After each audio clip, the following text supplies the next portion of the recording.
Что вы там с ума посходили? Куда вы тратите эти деньги? И такие, как родственники у Притулы, будут в Монако отсиживаться, пока здесь люди за свои кровные, переселенцам помогают, ЗСУ помогают, подписки спутникам покупают, гибнут на фронте. Отсидимся в Монако, Притулу отправим в политику, все будет хорошо.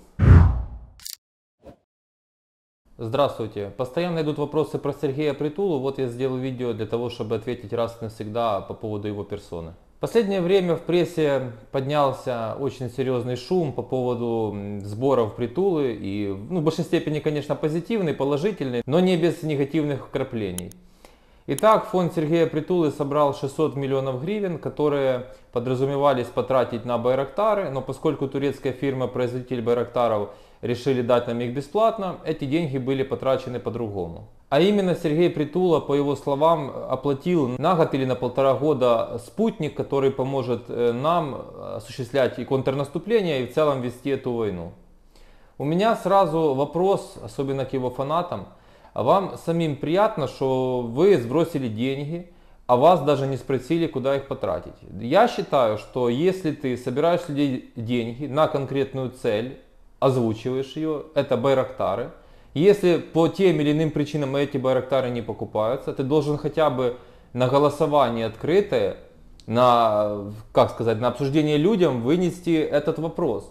И предложить там 2-3 варианта, куда эти деньги потратить. Причем одним из вариантов должен быть полный возврат денег. А я вам сейчас покажу, где на самом деле нужно было брать 600 миллионов гривен. Это всего лишь 15 миллионов долларов. Для государства это не деньги. Я покажу вам, откуда их нужно было сейчас взять. Конкретно с официальных источников цифры вам сейчас дам. Но вы просто учтите, что, на мой взгляд, это позорно, что государство не может себе купить подписку на спутник, если он, конечно, нужен. Потому что пока это все похоже только на пиар Сергея Притулы. Давайте цифры покажу. На Министерство освиты и науки было потрачено в прошлом году 49 миллиардов 724 миллиона. Вот откуда можно было 600 миллионов взять. А как вам такое? Министерство экологии и природных ресурсов 6 миллиардов 672 миллиона. И отсюда можно было взять. А как вам, например, Министерство аграрной политики 6 миллиардов 908 миллионов гривен? Что вы там с ума посходили? Куда вы тратите эти деньги? Если все фермеры в один голос говорят, что лучше без этого министерства вообще заниматься аграрным делом. Министерство молодости и спорту 5 миллиардов гривен. Супер. Ну, конечно же, как нам обойтись без Державного космичного агентства? 1 миллиард 300 миллионов гривен.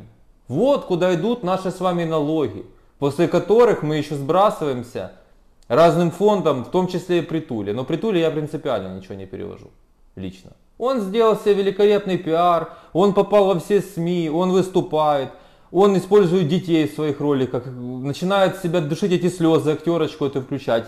Понимаете, это настолько такой фальшь, мне неприятно, кто из родителей вообще этих детей туда разрешил в этот кадр брать. Я такого не понимаю. Для меня, опять же, все здесь понятно. Я понимаю, сейчас много фанатов его. Помогает со своего кармана, молодец, но он нам об этом не говорит. Пока я вижу, что вся страна сбрасывается, а все лавры достаются Сергею Притуле. Поэтому я вас попрошу не забывать, что это деньги ваши, не его, ваши. В свете того, что постоянно мы видим видео из фронта, что наши воины жалуются, что у них нет элементарных автоматов, да элементарно бронежилетов, в амуниции просто. Почему бы эти деньги хотя бы туда не потратить, например? Для того, чтобы элементарное было у бойцов. Мы что, не знаем, что они заправляются за свои деньги? Мы что, не знаем, что они машины за свои деньги ремонтируют? Еще раз вам говорю, пусть Сергей Притула конкретно покажет, сколько его родственник Виталий Хомутынник дал денег на ЗСУ. Один из лидеров батальона Монако, скажем так, который эту страну щипал столько, сколько он вообще в ней вел финансовую активность, так скажем. Депутат своего там горсовета, по-моему, 16 или 17 лет, сразу после школы. Пусть покажет, сколько он дал, а потом у людей просит деньги. Люди, не ведитесь на это. Перечисляйте, помогайте, мы сейчас все это делаем. Но не делайте это так, чтобы на ваших кровных кто-то делал себе пиар. Для чего этот пиар? Уже ежику понятно. Сергей Притула, естественно, дальше хочет быть в политике. В голосе он себя уже показал. Хотел сказать как 0, но не как 0, как 2 нуля. И он хочет дальше это делать. Ходят разные слухи, что его заряжает там Пинчук на это, что тот же Хомутынник хочет его туда отправить, в эту политику. Но я думаю, что он сам из штанов выпрыгивает. И по нему это видно. Он сам выпрыгивает из штанов, чтобы туда попасть. Я просмотрел 2 или 3, на ютубе нашел интервью Притулы, в несколько заходов, сделал над собой большое усилие, может где-то неправ, может действительно у него есть какие-то идеи. Я ничего не услышал. Он сказал, например, что а что это такое, что клуб «Динамо Киев» принадлежит Суркисам, национальное достояние. Он должен финансироваться из Киевского горсовета, принадлежать людям. Вот это вот такая в кавычках умная идея. Когда ты в этом ни черта не соображаешь, лучше вообще об этом молчать. Но Сергей Притула у нас великий, всеобщий любимец, Зеленский ему там орден дал. Вот так у нас все происходит в стране. Поэтому мне лично стыдно, если государству во время войны нужна эта подписка на спутник, а я еще раз подчеркиваю, что это не спутник физически кто-то купил, это подписка. Такая подписка, как вы, например, на Netflix покупаете фильмы и сериалы смотреть.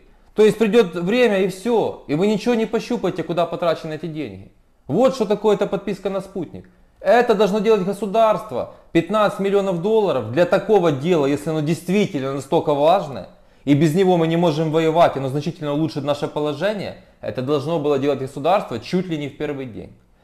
Я, как не эксперт в этом деле, в плане там спутников, военных вот этих всех моментов, я не буду утверждать. Но подозреваю, что это не настолько важная вещь, и что нам американцы, я точно знаю, дают данные со спутников. Это не настолько важная вещь, насколько ее попытался распиарить Сергей Притула. Я в этом, лично я вам лично свое мнение высказываю, я в этом убежден. Вот и все. И когда человек таким образом пиарится, попадет в политику и все, попадет в политику на ваших деньгах. Но пиар достанется весь ему. Поэтому я бы на месте президента лучше бы наградил украинский народ за то, что он продолжает финансировать все, что нужно. И то, что, как мы видим, наверное, не очень нужно. Очень удобно, когда нужно называть государство родиной. Понимаете? Я еще раз повторюсь, людям жрать нечего, и что в итоге моряки получили? Мы разрешили, заголовок, мы разрешили маякам выезжать. Только для этого выполните, пожалуйста, 45 условий, 44 из которых невыполнимы. Мы разрешили бизнесменам выезжать. Сейчас проверим, как вы разрешите бизнесменам выезжать послезавтра. Вот вам, вот так вот у нас все работает. Вы оружие хотите, свободное владение? Вот вам, а не оружие. Пришла война, все, давайте свободное владение оружием. Давайте это, давайте то. Все люди, давайте все люди. А мы будем государственное космическое агентство делать, носиться с МРИ устроить, финансировать Министерство аграрной политики, финансировать дорогие машины чиновникам, финансировать ремонты в кабинетах чиновников. Замечательно, замечательно. И такие, как родственники у Притулы, будут в Монако отсиживаться, пока здесь люди за свои кровные, переселенцам помогают, ЗСУ помогают, подписки спутникам покупают, гибнут на фронте. Отсидимся в Монако, Притулу отправим в политику, все будет хорошо, все будет отлично. Вон говорят, Притулу автоматчики охраняют. Для чего мы такая охрана, я не понимаю. Переживает сильно за себя. Конечно, оперировать большими деньгами, такими, как люди сбрасываются, это, естественно, большая ответственность. Вот такие вот дела, вот такие вот пироги. Напишите свое мнение, пожалуйста. Понятно, будет много несогласных, но я еще раз подчеркну. Я никогда не делаю видео и не высказываю публично свое мнение для того, чтобы кому-то нравиться, а тем более нравится всем. Это для меня, это я всегда понимал, первый путь к плохим последствиям. Может и мой путь не путь к самым хорошим последствиям, но, по крайней мере, я буду честным с самим собой и с вами. Подписывайтесь, ставьте лайк, колокольчик. Спасибо, что досмотрели до конца. Пока.